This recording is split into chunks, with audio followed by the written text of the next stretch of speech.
Metals and nonmetals in the periodic table.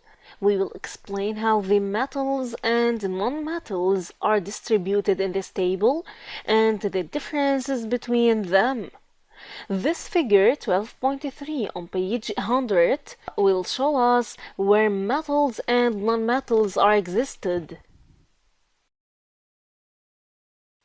Metals and nonmetals in the periodic table. This is the periodic table for metals and nonmetals. This table is divided into two parts, or actually two names. The first is metal and the second is non-metal. Here there is a key for this figure. The blue color is for metal and the yellow color is for non-metal. If you look here, it's like the stairs.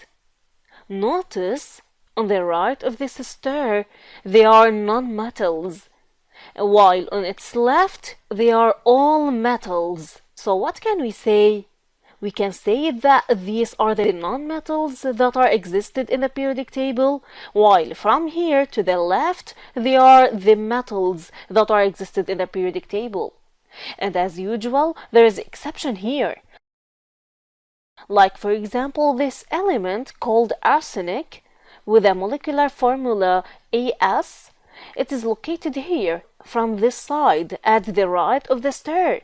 Thus, it is non-metal, but this element has specific properties for both metal and non-metal together, so it is considered as an exception in this case.